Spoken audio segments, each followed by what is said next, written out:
So, for today's Sandman Talk, I have two topics that I'd like to briefly address. The first topic doesn't offer much. I really thought about whether I should talk about it at all, but I have to. Namely, Christians. This morning I posted on Twitter that Christianity is basically a huge psyop, because on the surface it presents us with a beautiful, Roman Greek European image of the Savior, of an altruistic, idealistic God-man.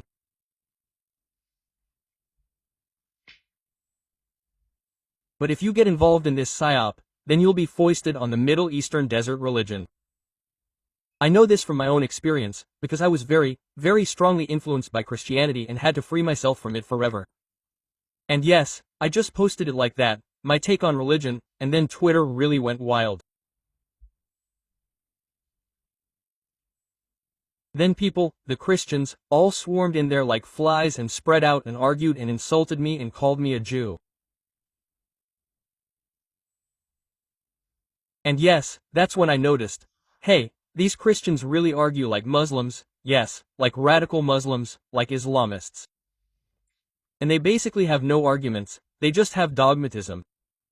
All they can really do is write their beliefs underneath and say, no, that's not true at all. If you then say, yes, can you somehow prove your position? Then they just back it up with Bible verses. Then they write, yes, in the Bible it says this and that. And then you say, yeah, well, I can't accept this proof of your position at all. And then they say, yeah, because you're Jewish or something. And then they just post a picture of some rabbi whose last name is also Aarons and say, then that's the proof. What I find so incredibly stupid is that my criticism of Christianity is precisely its Jewish roots. And then they say, you can only say that because you're Jewish. It just doesn't make any sense at all.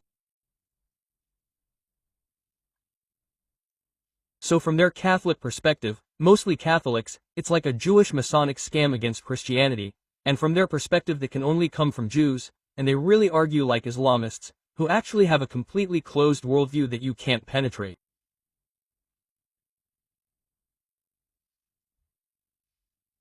And especially among right-wing Catholics, there's also this tendency to somehow identify their faith with National Socialism, for example. Also, one person wrote to me, or many people actually wrote to me, yes, the Third Reich was Christian and had led a Christian crusade against the pagans and against Judaism. And then someone also wrote me a study according to which the ancient, or, cleverly, again and again, a DNA study according to which the ancient Israelites were not related to today's Jews. But this study showed that they were related to today's Jews. They are only more closely related to today's Christian Levantines, i.e. Palestinians and Jordanians and so on. So the ancient Israelites were simply related to today's Levantine Semites and only then to the European Jews, who had mixed with other European peoples. And that was then proof for him that they were not Semite, but he said they were Arya and so on and so forth. So very strange, opaque lines of argumentation that make no sense at all. Yes, that's what happens when you challenge Christians, when you challenge Catholics, then you're basically arguing against a brick wall. Then you're arguing with people who, above all, feel hurt in their feelings and who see their inner peace threatened, and yes, they have to defend this inner peace by attacking and insulting the person who criticizes them. They post memes, they become spiteful, and there's simply no sign of Christian love for their neighbor. Some people send death and rape threats, and when you say, where is your Christian neighbor? They say, yes, you misunderstood the Christian neighbor. That doesn't apply to you. That only applies to me. That doesn't apply to you. Quote. He's a hypocrite, and yes, Christianity is basically well, I'm actually glad that Islam exists, because it holds a mirror up to Christianity. Because Christianity is basically just a slightly more intellectual and mystically charged version of Islam, especially these days. And Islam is seen as the antithesis of Christianity, where this religion is simply tending. Christianity today, where it is still taken seriously, is conservative, kills the spirit, inhibits free thought, and the development of the shirt, and is as harmful to the West as Islamism is to the Middle East, but it is simply not as widespread in the West. That is why conservative and traditional Christianity has kept me a little awake today, or kept me a little busy, dealing with and discussing their strange ways of arguing. In any case, I am glad that it no longer has a major influence and will not have a major influence in the future. A much more relevant, a much larger reach is enjoyed by conservative boomers who do not actively consider themselves Christians, but who are simply upset about Jeddah, because Jeddah posted all cops are bastards and eat the rich.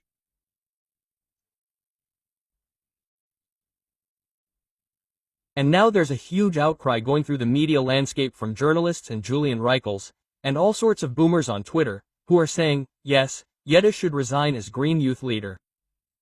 How can she demand that? Eat the rich? How can she say, all cops are bastards? That's an insult to our state power, and so on and so forth. Quote. So they're all jumping on the bandwagon, they're all eating the bait, and they're all freaking out, and they're really hoping that they can now get her off the Green Youth chair. And this is just such a typical wave of outrage that's going through the media. The Green Youth and Jeddah and the Green Party, they probably won't vote their chairwoman out of office because of this, and I assume that they will stand behind her in solidarity. They will say, yes, she may have overshot the mark a bit, but basically, as the leader of a youth party or a party youth, she is qualified to do so and is allowed and required to overshoot the mark and adopt particularly radical tones. And the Greens, who stand for an open society and criminal law reform, are also fundamentally critical of authoritarian and right-wing activities in the police, and that is then reflected in an OCOPS a boss statement and so on and so forth. But it is important to support the statement. Of course, I would not say ACAB, I see it rather critically, but of course I can or could defend this statement from a Green perspective, and that is how it will happen, and they will probably protect their Green Youth chairwoman so that she does not have to resign. I assume so. It's possible that I'm wrong, but I would be very surprised if the Green Youth leader had to resign because of such a statement. And, yes, if they stand their ground, then it simply shows once again that the new generation of the Greens really does have freedom of speech, a kind of freedom to say what they want, to express themselves and to simply dictate the future and the course of the party, even in the face of contradictions. Of course, Konstantin von Enzi also mentions older, slightly more conservative Greens who have a problem with that. If they don't cut off a Jeddah for such a statement, then it simply shows that the young people in the Greens set the tone and the direction. And that is just one more confirmation that this party is much more future-oriented and will therefore be much stronger in the future than the AfD, and will continue to have a much stronger influence in Germany than the AfD, because the opposite is the case with the AfD. The AfD's youth organization was wiped out.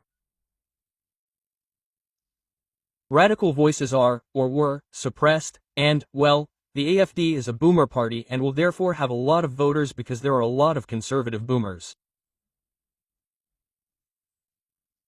But they are simply not powerful and will never really gain much social influence.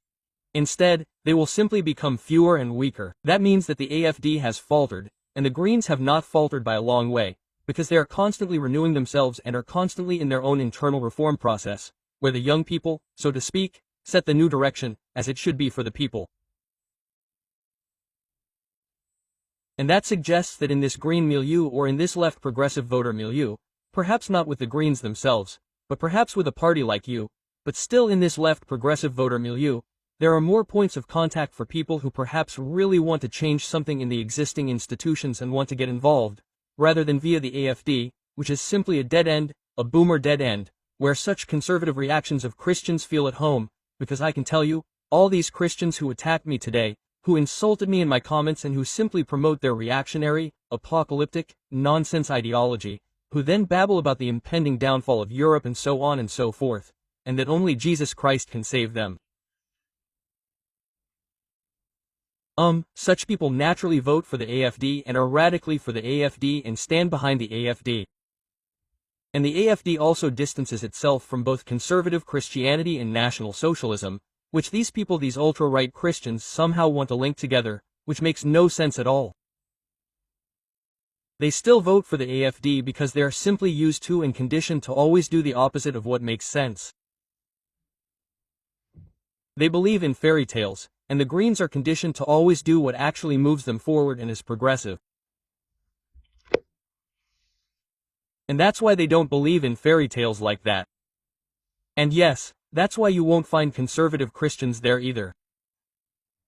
And anyone who wants to have an impact with progressive, national ideas like mine, is best off doing so in this expanded area. We'll talk about WT soon and clarify in real talk and in our community here whether there are perhaps better opportunities for infiltration or enrichment with WT than with the Greens, let's say.